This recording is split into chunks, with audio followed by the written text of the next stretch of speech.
Creepy Tales by Edgar Allan Poe. The Raven.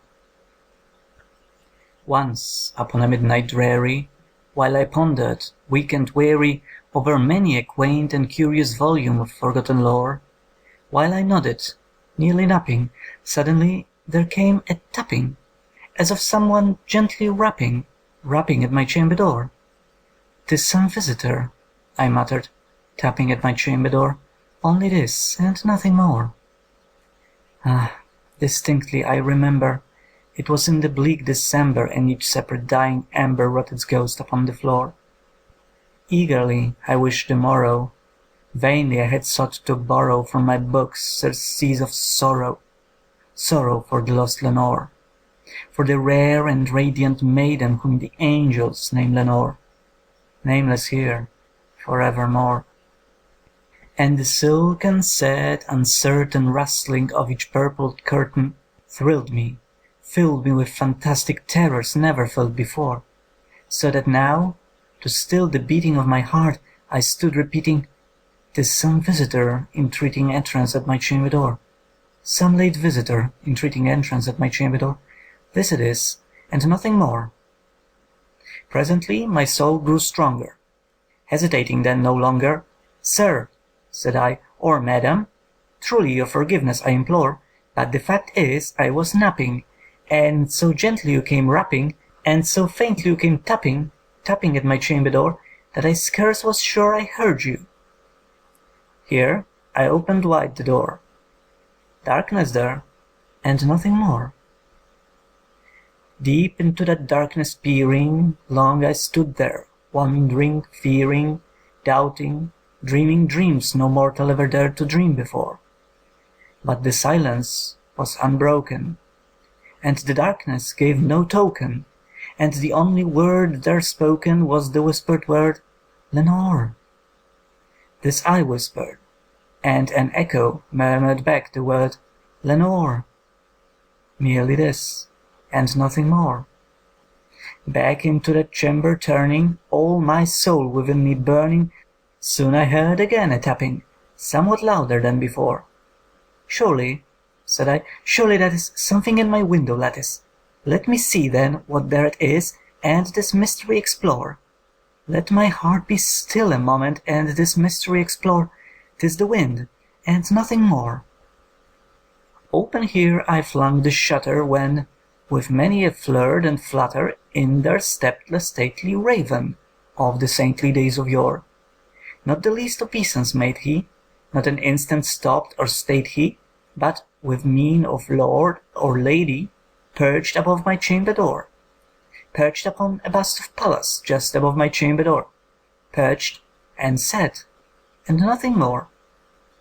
Then this ebony bird, beguiling my sad fancy into smiling by the grave and stern decorum of the countenance it wore, "Though thy crest be shorn and shaven, thou," I said, "art sure no craven, ghastly grim and ancient raven wandering from the nightly shore. Tell me what thy lordly name is on the night's Plutonian shore." Quoth the raven, "Nevermore." Much I marvelled, this ungainly fowl, to hear discourse so plainly, though its answer little meaning, little relevancy bore, for we cannot help agreeing that no living human being ever yet was blessed with seeing bird above his chamber door, bird or beast upon the sculpted bust above his chamber door, with such name as Nevermore. But the raven, sitting lonely on the placid bust, spoke only that one word, as if his soul in that one word he did outpour. Nothing further than he uttered, not a feather than he fluttered, till I scarcely more than muttered, "Other friends have flown before, on the morrow he will leave me, as my hopes have flown before." Then the bird said, "Nevermore." Startled at the stillness broken by reply so aptly spoken, "Doubtless," said I, "what it utters is its only stock and store, caught from some unhappy master, whom unmerciful disaster followed fast and followed faster, till his songs one burden bore." till the dirges of his hope that melancholy burden bore of never, nevermore. But the raven, still beguiling all my sad soul into smiling, straight I wheeled a cushioned seat in front of bird, and vast, and door. Then, upon the velvet sinking, I betook myself to linking fancy unto fancy, thinking, what this ominous bird of yore, what this grim, ungainly, ghastly, gaunt and ominous bird of yore meant in croaking, nevermore. This I said, engaged in guessing, but no syllable expressing to the fowl whose fiery eyes now burned into my bosom's core.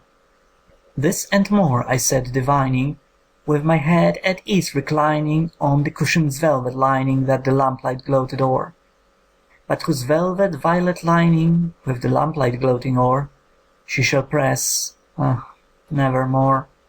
Then, methought, the air grew denser, perfumed from an unseen censer swung by angels whose faint footfalls tinkled on the tufted floor. Wretch, I cried, thy God hath lent thee, by these angels he hath sent thee, respite, respite and nepenthe from thy memories of Lenore. Quaff, oh quaff this kind nepenthe, and forget this lost Lenore. Quoth the raven, nevermore. Prophet, said I, think of evil.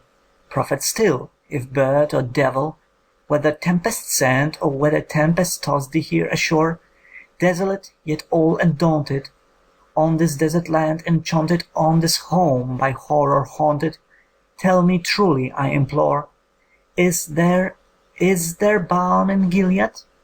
Tell me, I implore. Quoth the raven, nevermore. Prophet, said I, think of evil. Prophet still, if bird or devil, by that heaven that bends above us, by that God we both adore, tell this soul with sorrow laden, if within the distant Aidenn it shall clasp a sainted maiden whom the angels name Lenore, clasp a rare and radiant maiden whom the angels name Lenore. Quoth the raven, nevermore. Be that word our sign of parting, bird or fiend, I shrieked upstarting, get thee back into the tempest and the night's Plutonian shore. Leave no black plume as a token of that lie that soul hath spoken. Leave my loneliness unbroken. Quit the bust above my door, take thy beak from out my heart, and take thy form from off my door. Quoth the raven, nevermore. And the raven, never flitting, still is sitting on the pallid bust of Pallas just above my chamber door, and his eyes have all the seeming of a demon's that is dreaming, and the lamplight o'er him streaming throws his shadow on the floor, and my soul from out that shadow that lies floating on the floor shall be lifted nevermore. End of The Raven.